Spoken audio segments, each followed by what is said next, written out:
But the problem is that getting him to half HP is going to be a little bit tough because the support duo, the cut, is a bit weak. And in terms of ultra late game, there's no doubt that Alchemist will beat a Razor because his farm speed is just so much faster.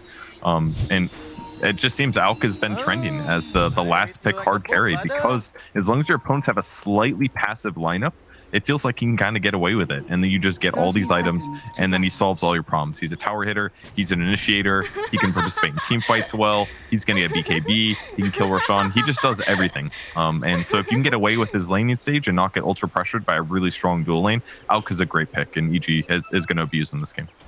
Yeah, I think that's the thing that concerns me the most right now is looking at this Alchemist. What's really going to put the hardcore pressure on him? Because they've got a lot of other solutions coming out from the side of EG that'll be able to also, you know, win the lane, put the pressure, Nightfall constantly, you know, coming ahead in his lane as well. Definitely one of those heroes that's going to be able to put pressure on towers. He might not have a good game this game because he's against a Razor. So certainly Lycan's lane is looking a bit iffy due to static link. And on the side of the cut, I mean, Mars and Rubik do have the potential to run down Alchemist a lot. So if they make positioning mistakes, say Fly goes and checks Aruna's Death Prophet, that'd be a great opportunity for them to potentially kill Alk. But as long as RTZ is relatively safe with his play, he should be okay. And once again, we're seeing the stun at level 1 from Alchemist that ends up being kind of popular right now. One of the things that has made Alk slightly more viable is that 2 patches ago, actually, not the most recent one, Unstable Concoction went from 200 mana down to 100. So you can actually spam this in the laning stage a little bit to give you a little bit of space here. Because once you start channeling the stun, they have to run away from you. If they stick around, he's going to get a beefier stun.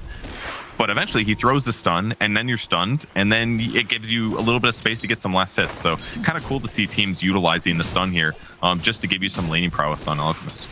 I feel like that's always kind of been the case with an Alk, though. Generally, you'll have something that you can spam, whether it's the Acid Spray and throwing him into the off lane, or with, you know, this Unstable Concoction sort of thing. They are both, like, his spells are spammable, but just the fact that it's a stun and not just Acid Spray makes it a lot better. If it's just Acid Spray, the AoE's kind of low at early levels. The support B-God can just walk around it, basically, and isn't that worried about it. It's just different for the disable, frankly. And the mana cost on it's just lower. It's 100 mana for Unstable Concoction versus Acid Spray. So it kind of accomplishes a lot of tasks and gets him to level 2, which he will reach shortly here.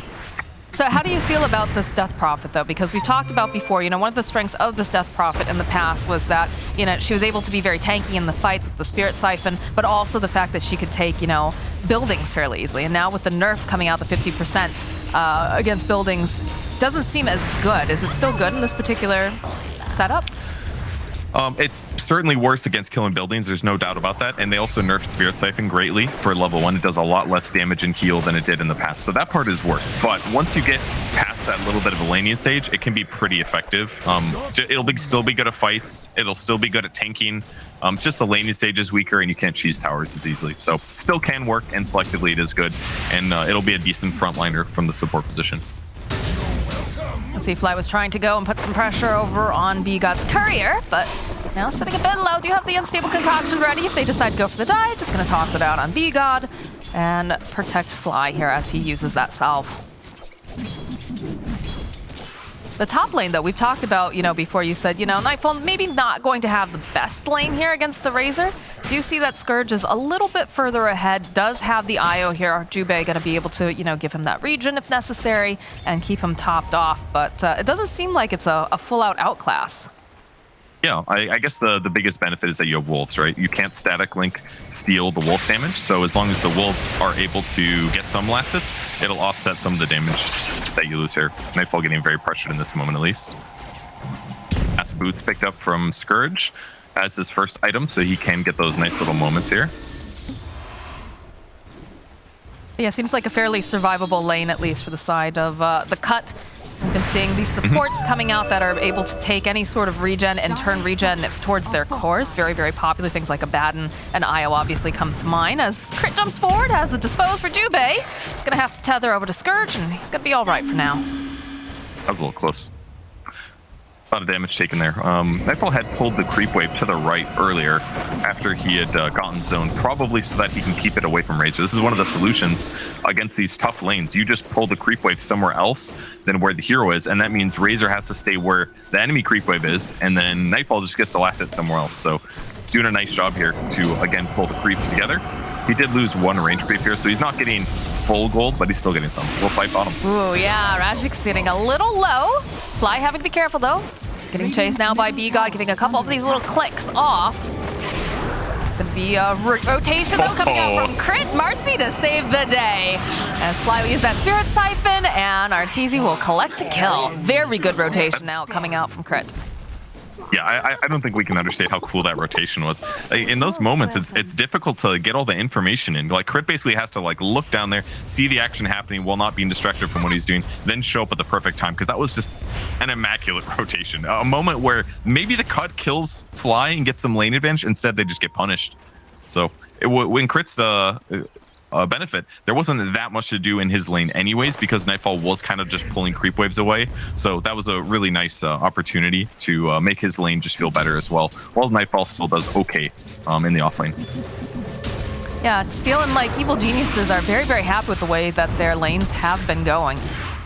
And that's a little bit worrisome, I feel, for the cut, because again, it is an Alchemist lineup, and I feel like you never want to be breaking even or be behind when you're against something like that.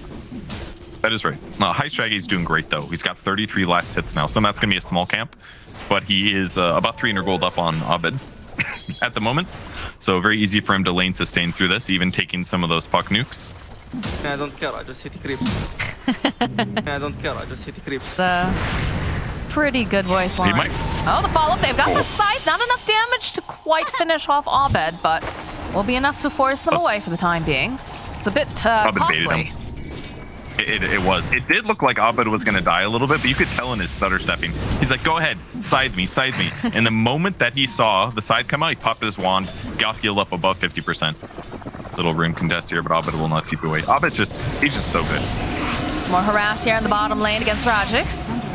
And again, it just seems to be just harassed constantly, which is pretty interesting when you consider in the fact. Oh, all right, Crit making his way over, is going to rebound. Going to land the unstable concoction. That's going to be a kill this time, going towards Fly.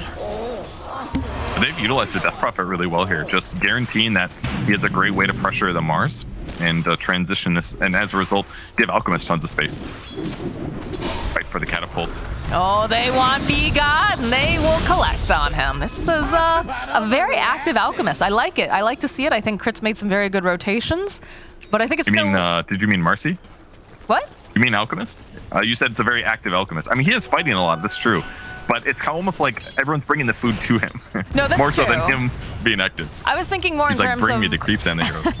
the way that it's changed so much, like we were saying, with the unstable concoction, right? You can spam it out so much more, so you're able to, constantly be, harassing versus, the old Alch that would just not be doing quite as much. As Shaggy, though, 3 different heroes. They use the Dream Coil and comes Jube. He's going to try to protect him. Doesn't have that relocate just yet, though, so looks like he's just going to have to keep Shaggy alive and standing his ground for the time being, but it's a successful save.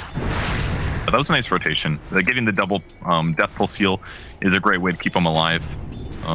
You're definitely right what you said about the Alchemist, though. You do press a lot more buttons than you used to through the laning stage. It used to be like Acid Spray, last hit for 20 minutes, basically.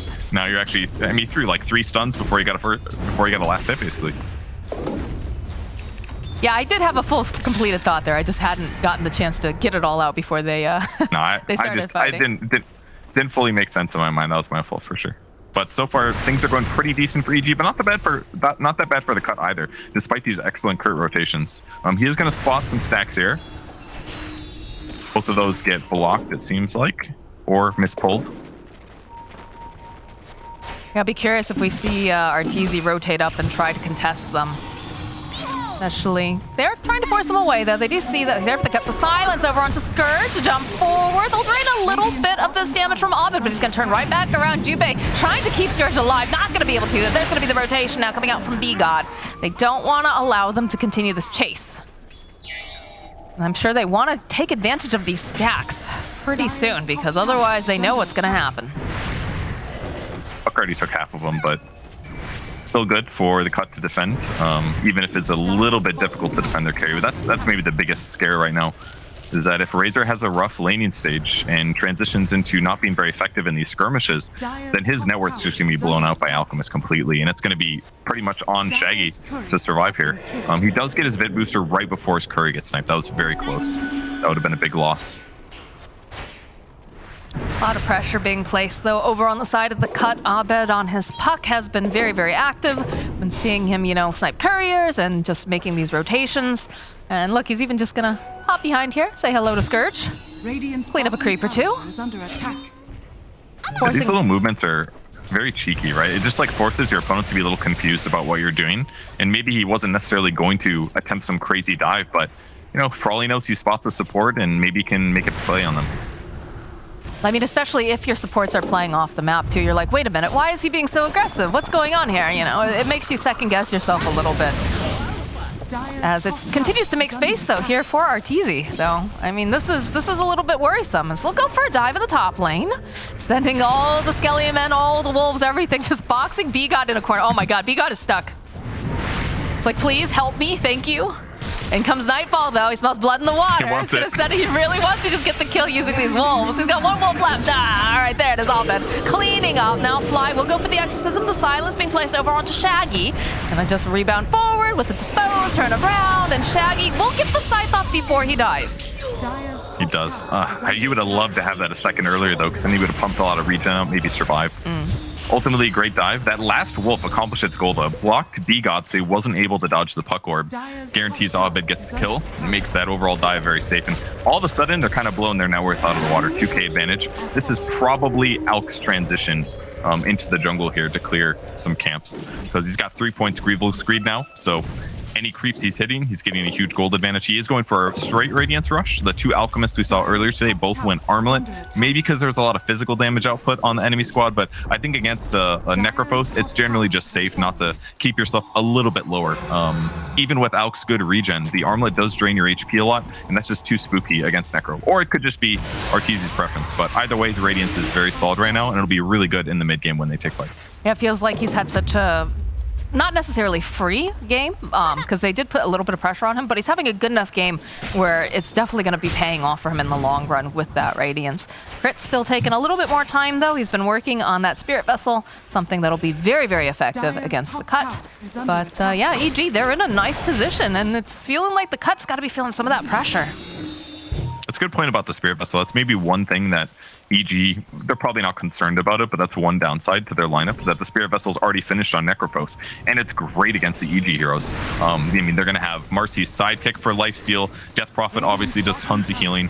Lycan's kind of vulnerable to Spirit Vessel, and Alchemist certainly is. Whereas on the other side, once they get their Spirit Vessel, it's amazing as well against Necro IO, but it's going to take a long time to get it, with Marcy being the one that buys it, even though Chris got 7 assists.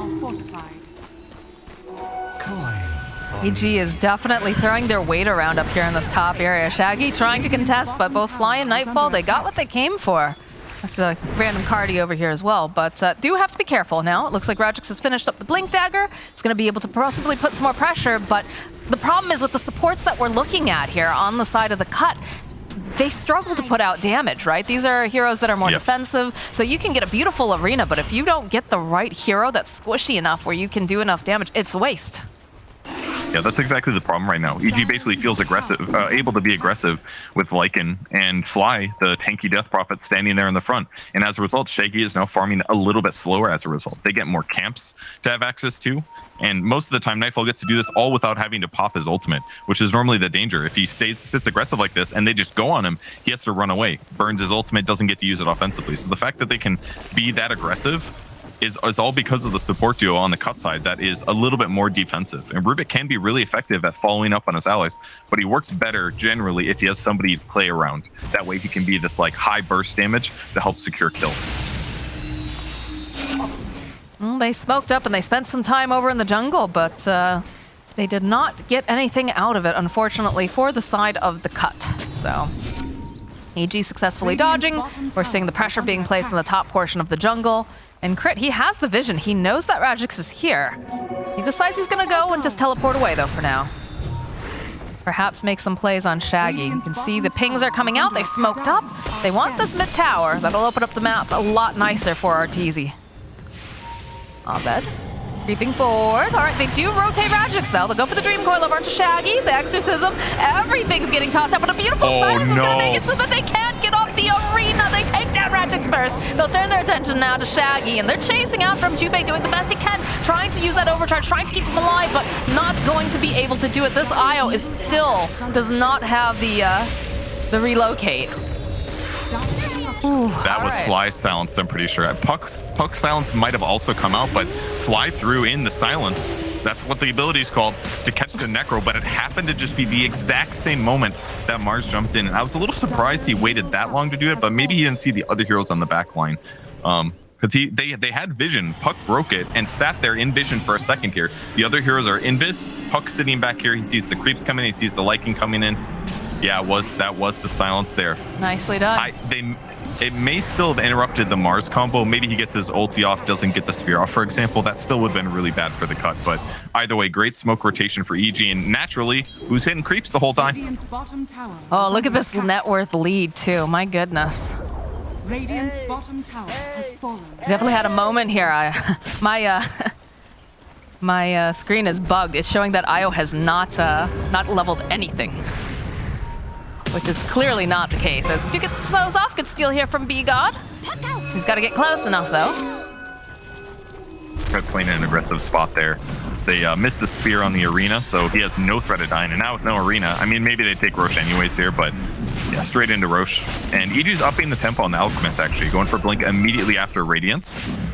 They feel very far ahead, and he knows that he can now initiate for his squad. Doesn't have to be Marcy necessarily or Puck. And with the Aegis, now they just don't fear Reaper's Sight nearly as much. They actually will put it on Puck, though. Interesting. He's the one that wants survivability against a potential combo kill from Reaper's Sight, which kind of tells me that Alk is probably just going to go back to hitting creeps for a bit. B-God is just going to have nightmares of... Oh my god, did you see that? Oh, good lord. That was a lot of damage. He's not even Slam's there. a lot of damage. It's a 250 damage nuke. That's like a real hero's nuke. Very powerful ability. He's just been, I think he got scouted out by the wolves probably. Yes. They're invisible. Yeah, That's yeah. really difficult to deal with if you're playing Rubik. He is a squishy support. He does not want to get ran at. And if he has to telekinesis somebody to defend himself, it doesn't even always work out very well in his favor. And it's a long cooldown, so once he gets caught, he's basically dead. Radiant structures are fortified. Abed sees Shaggy. Is under attack. And see the teleports are coming out in mass, though. Gonna try to protect him, but again, it's a Puck. You have to have that lockdown. If you don't have it, he's just gonna be allowed to poke and run away. Oh, the TP's bottom. They're all going. Bottom. I saw Scourge on the ward, so Oh boy, yeah, they Definitely. really Yep. want this. They find the IO first, and then they'll get themselves someone else afterwards. It's gonna be Mr. Scourge McDuck. This time Fly will get the kill. tons of damage from Arteezy due to the sidekick as well. So first blink reveal there, and seems that Arteezy will get involved in some of these fights when there's great opportunities like that. That observer ward paying off huge, because now they're going to be able to control the bottom half of the map while the supports invade the tri-camp, get a little bit of warding and dewarding without threat of losing the fight there. So everything's going perfect for them.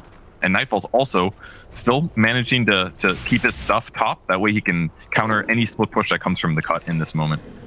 Yeah, you feel a little bad because the cut also went for like that smoke play, but everybody just immediately TP'd out. So they use one of their smokes and they don't manage to get much of anything with it. Gonna clean up another Little stack. stack here. Yeah. That's a very satisfying Mars. sound. Radiant's top tower. It is. I'm not sure who made that stack, but Dire's courier has been I guess they didn't have enough gold. A little Philosopher's Stone for the Death Prophet. That'll feel great. Items on the support are really powerful because Spirit Siphon is one of the best skills in the game to make you feel like a core. Putting defensive items on top of that makes her even tankier. So we've definitely seen some of these big impact support Death Prophets, but EG sees a core. under attack. Piggy doesn't know they're here. Well, he does know now as they drop the silence, they drop the exorcism, they'll drop all of the stuns needed to clean up Shaggy. So yeah, this should translate itself into, if they want, they could go try to put some pressure on the tower, but they circle up this part of the map, so it's quite possible they're just looking to keep on fighting as Nightfall has parked himself in this top lane. He's having a ball. Oh, they want Rajix. Look at this. Why? Can he position? Dream Coil's gonna get used. They still have that exorcism up, a good silence, and the follow-up there. EG just owning this map. Oh god, No, oh god, B god every single time. He did manage to go and get the Puckaloosery Orb to try to run away. But the real Puck shows up and Nightfall will collect his prey. in mind, this all happened Oh from my the god, first kill. this is still going on too. They found Scourge over here. They popped the BKB. He knows he's got to get out of there, and they luckily don't have anything yet that's going to be able to cancel out the TP, but that is not how you want to be using your BKB, not with how long the cooldown is now. This is a big opening. Actually, he did actually have Basher. He got one hit in before he self-stunned. So there was a chance that he gets the Basher. That would have been crazy. But ultimately, this all stems from the Necrophos dying. Remember what happened? EG went bottom, they killed Razor and the IO, then they invaded the Tri-Camp a little bit, and then they kind of hung out. And from Shaggy's experience, he didn't know they were still there, much like this. He's like, oh, I'm going to push out bottom. This is a pretty safe place for me to be generally. But they didn't have any ward vision. EG didn't show any of their heroes, so he just thought, okay, this is going to be safe. Now he gets punished, and now he's punished a second time. Remember what happened last time? It was like 3 kills. It's literally no place safe on this map at this point. Yeah, look at Crit over here. Not gonna dive tower, gonna respect it. But it just feels like, you know, a lot of the times you think, okay, yeah, they're probably gonna be playing top, right? They're gonna be playing in this area. I should be safe. They're just everywhere here on the side of EG. Look, it's just a quick pick up on Jubei. There's just enough damage here. No problem. They're gonna send over some of the creeps. Chasing after B-God. B-God is gonna hate wolves after this. Yeah. Poor guy. Dude, that was the Grobo right there. Reduces magic resistance by 15% on a relatively low HP hero, 975. Instantly gets bursted between the Witchblade and the Waning Rift Illusion Orb. They do manage to get the spear over onto the puck. He still has the Aegis, though, so he's coming right back up again. And look at the way that EG's collapsing right now. Good silence over onto 2 will ensure that the puck can go and dodge away. Well done by Fly. It was very well played by the cut to not burn Reaper's Scythe on the first one. They almost needed to, but B-God was able to get him with Fade Bolt. That gave them an opportunity to get the second kill if they would have been able to get the lift off. But he actually does have Aether Lens on Rubik, so he definitely walked way too close considering that got him silenced. Shaggy can't go anywhere. They're going to try to follow up, though, with the Arena, and they've used the Exorcism. They've got a lot of silence getting dropped down. Can they finish off Shaggy? It's not looking like they're going to be able to. They get a Scythe off, so they will get Fly. Already taking down Jubei. They don't have anything to save, so they'll end up losing Rajix. And in comes RTZ. They lose Crit, but they end up losing Scourge, and they'll lose B-God. They call GG. That was just such a shellacking that the cut doesn't want anything more to do with them.